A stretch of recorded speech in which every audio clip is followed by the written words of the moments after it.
Selamat pagi, Anda menyaksikan CNN Indonesia Breaking News. Anda menyaksikan Breaking News TV One, pemirsa.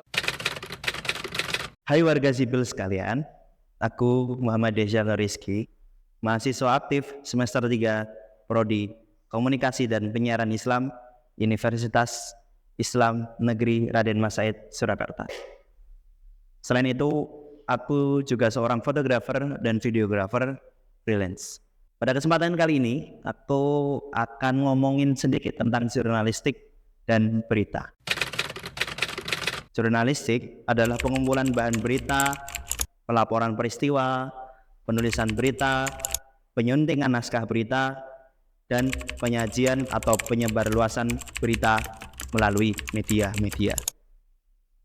Ada 3 pandangan tentang jurnalistik, yaitu jurnalistik sebagai proses, jurnalistik sebagai teknik, dan jurnalistik sebagai ilmu.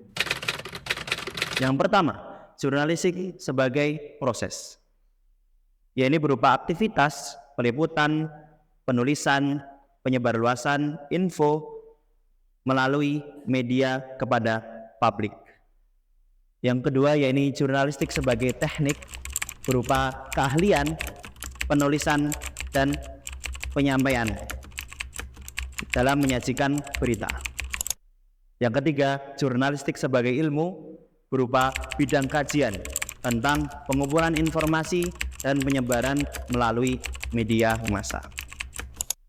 Warga sipil sekalian, sedangkan pelaku jurnalistik disebut dengan jurnalis atau wartawan. Kalau menurut KBBI, wartawan adalah orang yang pekerjaannya mencari dan menyusun berita untuk dimuat dalam surat kabar, yaitu berupa majalah, radio, maupun televisi. Wartawan disebut juga dengan juruwarta atau jurnalis. Nah, ada beberapa media jurnalistik. Ada yang berupa online, cetak, maupun elektronik. Berikutnya, kita akan masuk pembahasan tentang berita.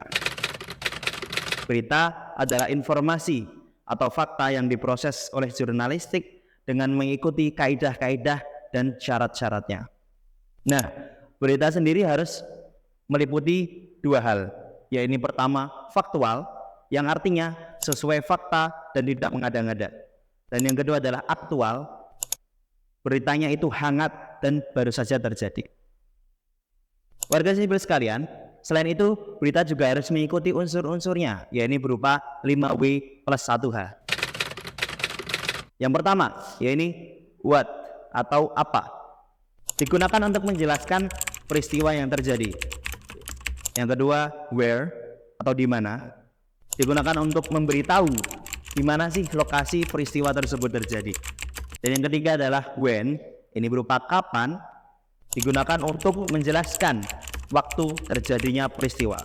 Yang keempat adalah who atau siapa, digunakan untuk menjelaskan orang-orang yang terlibat pada peristiwa tersebut, bisa berupa pelaku, korban, atau saksi mata. Yang kelima ada why, yaitu mengapa. Mengapa adalah jawaban dari penyebab, alasan, atau latar belakang peristiwa. Yang terakhir adalah how atau bagaimana, digunakan untuk menjelaskan proses terjadinya peristiwa dan kondisi terkini sesuai dengan urutan waktu. Warga sipil sekalian, kita akan lanjut tentang produk media. Yang pertama, berita. Berita langsung adalah jenis berita yang biasanya ditulis secara to the point, lugas, dan ringkas. Berita langsung berisi informasi terkini atau faktual, terbaru, terhangat, dan menarik. Jenis berita langsung biasanya dapat kalian temui di halaman depan koran atau surat kabar. Nah, strike news sendiri dibagi lagi menjadi 2. Ini hard news, berita yang penting, paling terkini dan terbaru, yang harus segera disampaikan kepada masyarakat. Ataupun yang kedua, soft news, berita ringan yang biasanya diberikan informasi tentang kisah-kisah kemanusiaan atau tentang kisah-kisah yang ada di sekitar kita. Produk media yang kedua yaitu opini. Opini atau pendapat adalah informasi yang berisi laporan pandangan seseorang mengenai suatu hal. Bisa berupa ide kreatif, pemikiran, atau komentar terhadap sesuatu yang penting. Nah, opini ini biasanya bersumber dari para ahli, cendekiawan, profesor, atau pejabat mengenai suatu masalah atau peristiwa. Yang terakhir adalah iklan. Iklan merupakan berita pesanan untuk mendorong, membujuk khalayak ramai agar tertarik pada barang dan jasa yang ditawarkan. Cukup sekian kesempatan yang bisa saya sampaikan, and see you.